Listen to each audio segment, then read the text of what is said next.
There's a man of the hour. For what? Just a 40-year stint, huh? 40 years. That's right. Well, good deal. Let me get Mark here, see what else. Yeah.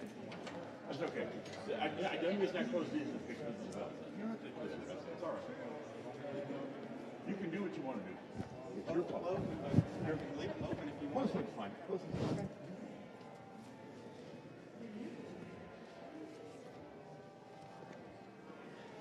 Good morning. Good. How are you? Got anything going on today? Nothing today.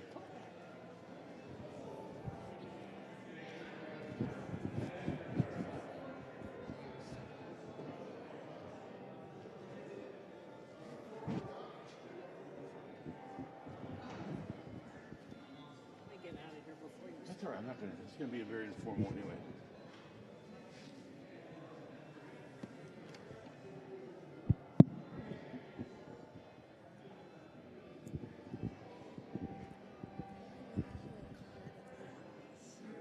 They tried to give it to me before the service, but I'm afraid I was going to lose it. I wouldn't be able to. You gonna do anything? I'm going to say hello, and Oh. Brian and I are going to MC. Oh. And Mark is going to run around and put this in front of people who want to ask questions. Steve, you do that. Yes. Yeah. Okay. That's good. It's not on, but we're going to. I asked him to move forward, but that's probably as forward as Presbyterians can go. Oh, right. This is it's off now. All we have to do is push that red button. Okay. Mark can run around and do this. Perfect. You and I will be up here. Sure. It's Yeah. up to you. I'm just going to stand right here. Yeah, that's okay. You got a mic too. Yeah. So you two will be on the floor, and that'll allow Brian and I to kind of see if there are hands that you Right. and Mark can. Great. That's super. Perfect. Do you want to start? Or should I? Sure. Not yet. Yeah, I can. Yeah. And I'll be there too. We'll get this to Mark as soon as he's here. We still got a minute or two. John, how are you? How many bad I'm fine. stories? How Thank many you. bad stories can we get out of you? Bad stories about you? No, not about 20 or me. 30. About you. Thank you all for your nice words today. Thank you. She is. Mark's getting it forward. Kevin, here you go. While we wait for Mark. Sure. Hopefully Ruth was able to live stream it and heard, Yeah, she heard was. my good words about her. It's yes, thank you. I'm sure she was. She felt terrible, but our neighborhood, I guess, turned it. We don't live on the main street, but we don't live in the boonies. Sure, either. right. It was bad enough that she felt. For her to say that she can't, it must be bad. I've got to drive to Columbus You do. after this too. We've got a Realtor Winter Conference in Columbus. So I've got to be there tonight and tomorrow night. I come back Tuesday. So Well, I'm wondering if maybe they won't have. Well, they will. Columbus might not be having this at all. right. So I'm just. And it might be better. We don't have dinner tonight until 6, so I can take my time. I'm not in any rush to get there. I'm.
If we turn this on, you'll run to get. As soon as someone has a question, I'm going to wrap.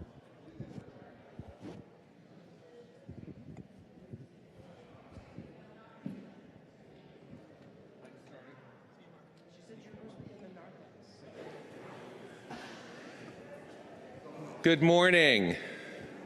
We will get started. Thank you for being here. Hopefully it's for story time with John. There are so many more. All right, so this is question and answer time with John.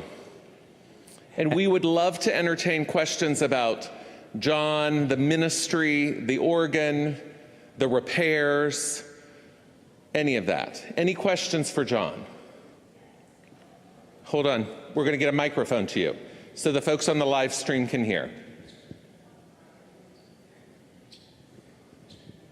And I'm on, is that right? Okay. Somebody said yes. Was it Ann? I think they ran out screaming.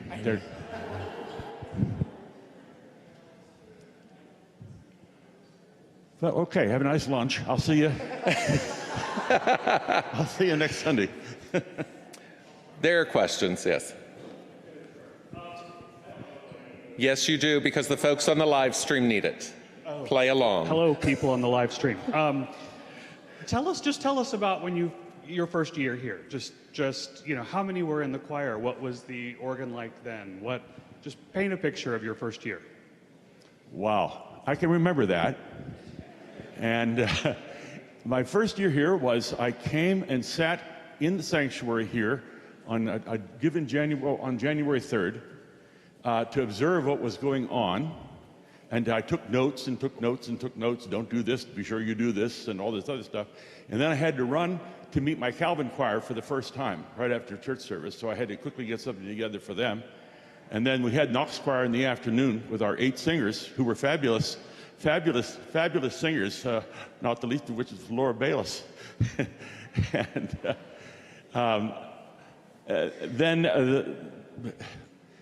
then we had our first choir rehearsal, and our rehearsals were way up in 301, tiny little rehearsal room with a full air conditioner, whole house air conditioner on the roof. And it fed that room. We could never use it because it was always too cold for sopranos and altos. And it was a year of just getting things organized. The organ was okay. There were some major mechanical problems with it even at that time. But folks would come in and get things fixed up. So it was a year of great organization trying to put together all the pieces. The choir was about maybe 45 people, 50 people, I'm not sure. Yeah, something like that. The ladies in the choir, I had several battles to overcome. One of them was, what do we do with the hats that the ladies were supposed to wear? They were Canterbury hats that they used to wear. I guess some of you may, now I'm looking around, none of you know that they used to wear every Sunday. And then it was just on high holy days like Easter and Christmas Eve to wear these Canterbury hats for the women. And the women did not like them because they left a great big rim on their heads afterwards. You remember that, Karen? You just didn't do it, huh? Or you weren't here then. You must have bought them after that. So that was, Donna wore them. Donna, do you remember them? Did you love them? Yes, they wore hats. And actually the choir's in the same robes that we had then. We've added more, but there's the very same robes. In the back.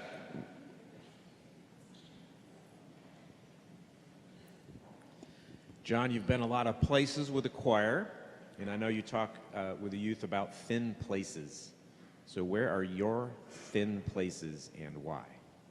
My thin places, yes.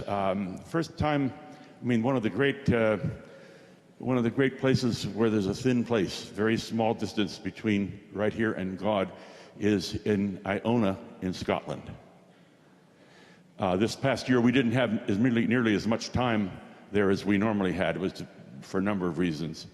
And thin place there is the big thin place for me, and when the high school kids could do a concert in the Iona Abbey.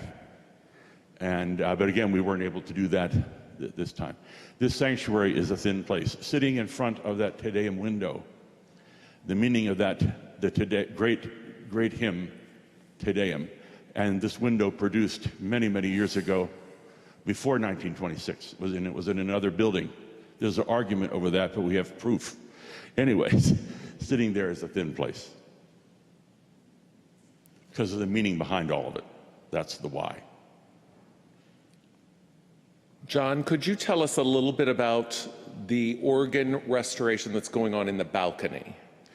Right. We were going to have to deal with the renovation of the organ back there because it was a mess.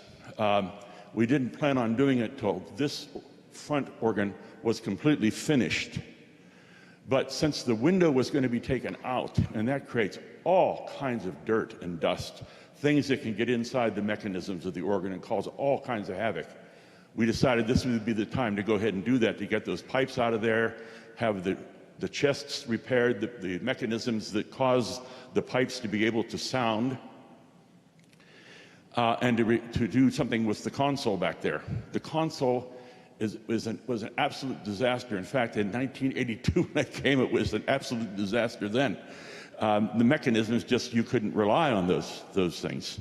But over the years, we've struggled, and it's been a great salvation for us during COVID, when we were able to have a choral Vespers back there, and to have Christmas Eve back there, and Maundy Thursday, and sometimes having the Knox Choir sing back there. So we thought, well, it's good. With the window going out, let's not have dust all over the place when it's going to get into the organ. We have to cover it anyways.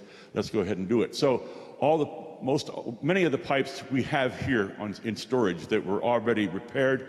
The console has to be completely replaced in order to function. The keyboards, though, 2 keyboards that are ivory keyboards in perfect shape, we can save those and use those in a new console, as well as the pedal board. And it will make it, and it's part of the organ. Yeah, I guess we could say, well, let's just not do that back there. We have plenty up front. But this is part of the organ that was put in. It's our legacy. It needs to be repaired and fixed. And there'll be more use for it when it's reliable. Does that answer your question? There was a little cotton wiring issue, too. Oh, cotton wiring. It began to smoke back there one time. That is a big no-no, in a church like this. Don't have anything, mechanisms smoking, because it could cause a big fire. So it was our organ guy, Matt Hunt, it caused his heart to beat a little faster. Yeah, that's cotton wiring. Cotton wiring. Any of you engineers here? I know there are some. What about cotton wiring? Is that in vogue these days, Matt?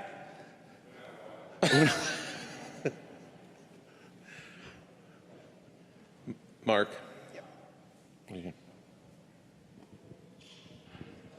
Did you ever have a disastrous performance? And what was it? With the organ? No, well, in general. In 40 general, years. there's not been too many disastrous moments with choir. But with the organ, we've had a number of things. We had twice the organ, in Lessons and Carols. Maybe you remember this and maybe you won't, but Lessons and Carols, pretty big service. And all of a sudden, the organ decided it would not work. And so Jerry Taylor was our music associate then. You remember Jerry? You could see him with his white cotta flying around. He ran to the back organ, which wasn't working very well, but he managed to get them things on. He played Joy to the World back there. And finally, I just gave up. I went to the pulpit and said, we have a problem, Houston, or whatever it was. Everybody, it kind of relieved everything.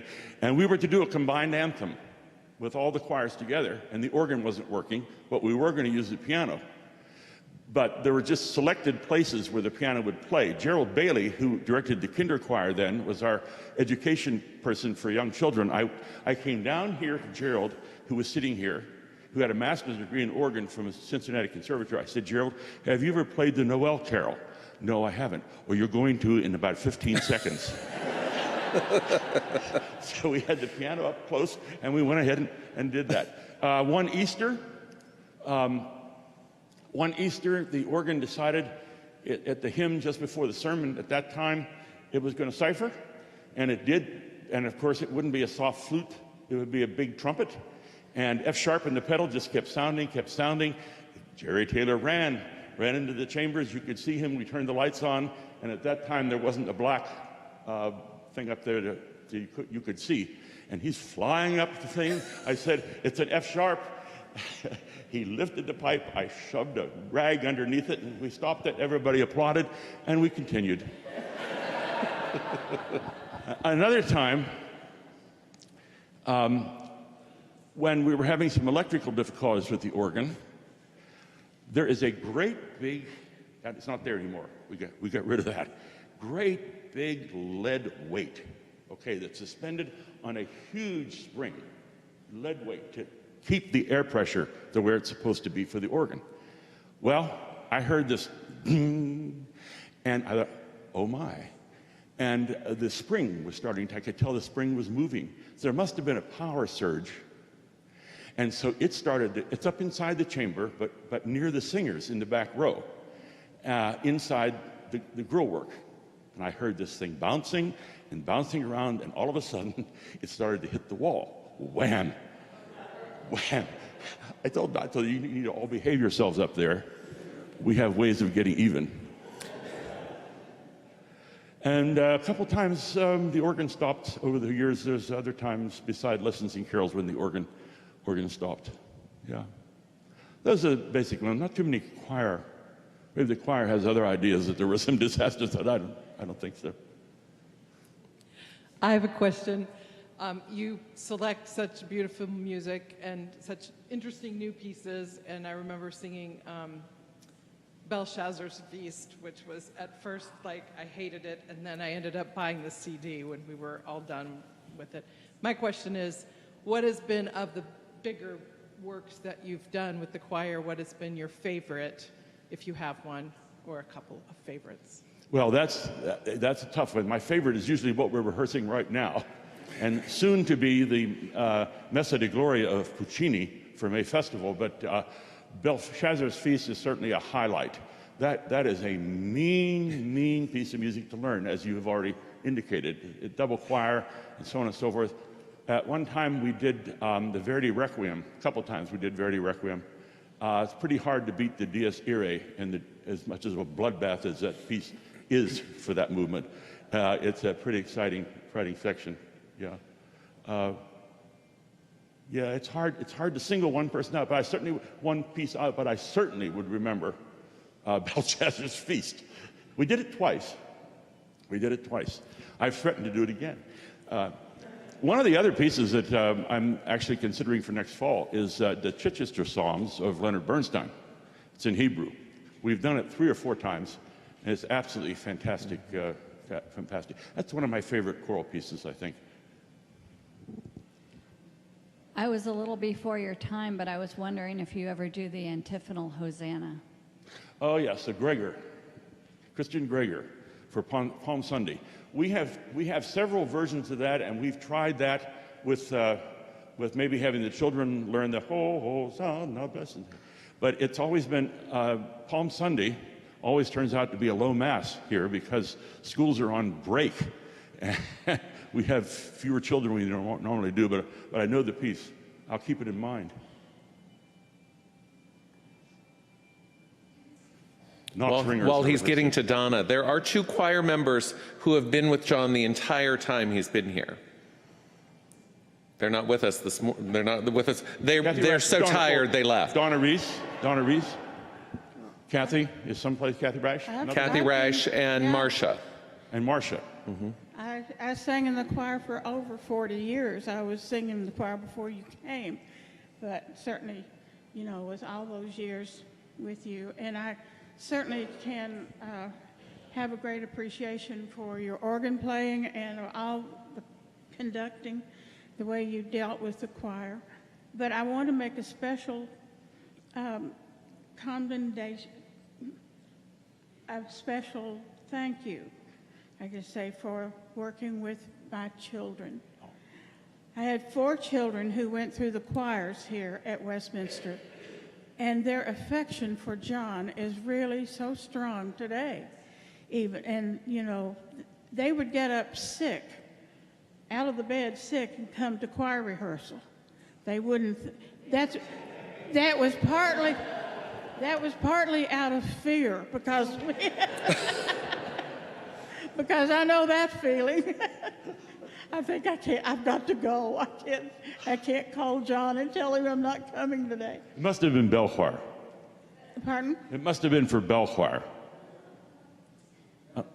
Well, No, okay, I was trying to get out of it, but Oh, yeah, okay, I wouldn't understand. But anyway, you've meant so much to so many children in this congregation who remember you with great affection and appreciation.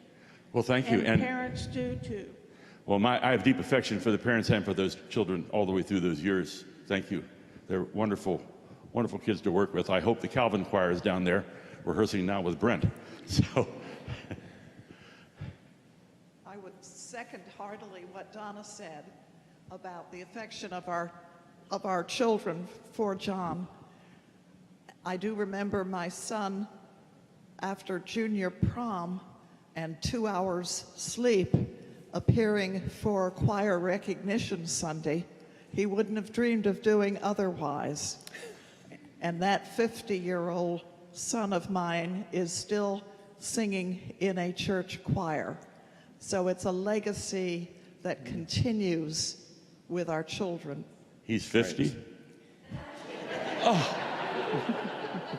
He is 50. And John may remember that I do remember. I know what you're going to say. when he was in the choir, there were several young ones who decided they would turn up without socks in their shoes, and John would not permit them to, I think Ann Herr went home stand and at brought in home a and bunch got of Stevens socks. socks and brought them in here. Many Don't give them any memories. ideas. Any Calvin? Yes, there's a Calvin choir, Knox choir person back there. Poor Brad. I remember Brad well, and one of our Advent Christmas dinners, we did the Boar's Head Carol, and poor Brad, he just said yes to anything, and he wore green tights and came out with a pig's head on the platter. So. John, your musical talents are certainly well developed. When did you first start learning to play the organ? Junior high. It's called middle school now, I think. My teacher, Mrs. Laughlin, Henrietta Laughlin, was the vocal teacher at Peters Township High School, south of Pittsburgh. And she bought an SD Reed organ that had full set of pedals and 2 keyboards, 2 manuals. And so I started to take lessons on that. And then kept going and went to my church and practiced and so on and so forth. I'm sure it was just awful. What I would have put, and I was at a church, my first church position was at Center Presbyterian in McMurray, and it had a Moeller organ. Moeller was in business in those days. It had 4 ranks of pipes. We have 127 here now. It's a tough deal, you know. But I can't imagine what I put them through. I just can't imagine. John, I've known you a long time. I was down here at the church the other day on a Thursday, coming to see some of the staff, and as I walked in, I heard some great music. And I said, well, this isn't Sunday, it was Thursday. And I said, what's going on here? And I was told that you were practicing. And I said to myself, after 40 years, why do you need to practice? That's always a good question. My answer to that always is, does the basketball player or the football player only go to the games? Well, I didn't finish my comment. I was just going to say... Oh, you were going to say something else. You're a lawyer. Go ahead, Herb. You can say whatever you need to say. I was just coming to the climax. I figured, well, you were practicing because practice makes perfect. You're a perfect gentleman. I really enjoyed it. Thank you. Practicing is important. Yeah, otherwise your fingers get all tied up and, you know. John, years ago, when we first started coming to Westminster Church, my daughter, of course, was in the choir and coming to youth fellowship. And we did not realize that the Thanksgiving dinner that they had down here was a sold-out affair, and if you didn't have a ticket, you didn't get to attend. Well, I dropped my daughter off for that choir practice with the idea she'd go to fellowship and have dinner, never occurring to us that that was any problem. And I get a phone call, and she says, Daddy, I can't stay for dinner. It's full. Come on and down and get me. And so I immediately drove down here to get her. And there you were standing with her out on the curb, so she was not out on the street alone, to be sure that she was safe and that she got in the car. And then you also came over to explain to me, as a new person coming to church, that that was the one event where they sold out. And I will always remember your ministry in taking care of my daughter and our family, and also to share with us that that was the one event that not everybody could come. And that has stayed with me for all of these years. And so I thank you for your ministry. Oh, thank you, Fred. Thank you. I am wondering what hopes or goals or what you are looking forward to for Westminster. Well, lots of goals. I'd like to see a great big building built over in the parking lot that's both a parking lot and a gymnasium, and have inter-city activities over there, and have an inter-city choir program. That's probably bigger than just having an offering on Sunday morning, isn't it? Sure like to see that. Like to see the continued emphasis that children are important and high school kids are important, and it does take a lot of work to keep that going, but it has to happen for the church to be healthy. I'd like to see that. I'd like to see this organ get finished. I know it's been taking a long, long time, but that's the way it goes when we have a small company doing the work. If we could have had a great big company come in and take it out for a year and a half, and we could have had an electronic organ somewhere, and the choir could have they could have sung someplace, somewhere, in the back or whatever, and then it would have taken another 6 months to install it, but we opted to go with a smaller company that was local, and we know what they're doing, and they know what they're doing, and so on. I just would like to keep those things active, and particularly children and youth. Adults kind of propel themselves, you know. It's easy to give up on the kids, real easy. And for the church never to give up on programming. There are churches that surround us, and I will not do any pointing, where the first thing to go was programming. That's how you save money. That's not how you save money.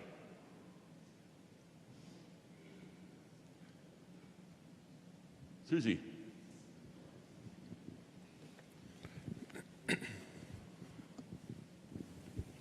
I remember when I started singing in the choir, and one of my favorite services is Good Friday, but there was a downtown church association, and we would have different ministers from different churches. It would rotate, and it was wonderful to hear a minister from First Baptist or a minister from St. John's in our pulpit to preach a Good Friday service, except I remember there was one who went on for about 90 minutes one year.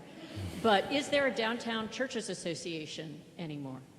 I think there's some kind of organization, but nothing nearly as strong as it was in those days. And so I'm not aware of it. Maybe Richard. Where's Richard? He leave? No. I don't think that there's... Good to see you.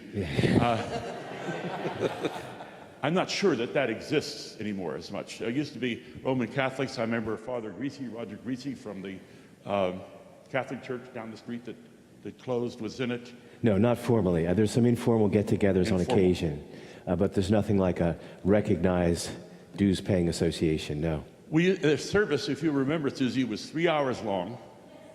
3 hours long, and the choir came in, and we only filled up a couple rows because there weren't people that were able to hang around that long, particularly the men. And never mind. Don't drink any coffee before you go into the service. It's a very simple thing, but it was 3 hours. And you sat there, and we sang 7 anthems, and ministers come in. Bill Schramm he was a senior pastor at that time. That door up by the choir loft, if the minister that was to speak on the next word, like the third word or the fourth word or whatever, he would come to the door and say, do something, he's not here. So I would improvise or play something, and they would come. It was a nice occasion, but it had its difficulties. particularly when one of them trashes church. Speaking at the Good Friday service is okay.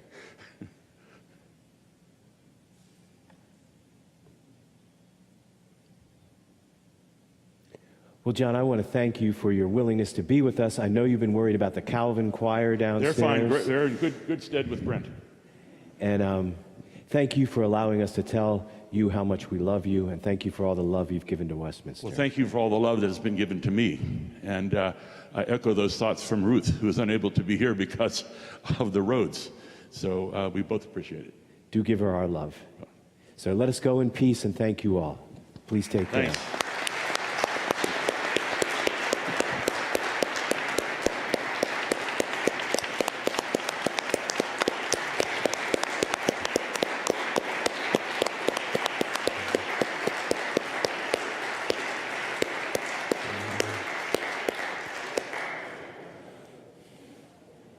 Mark, just turn that off and put it with his.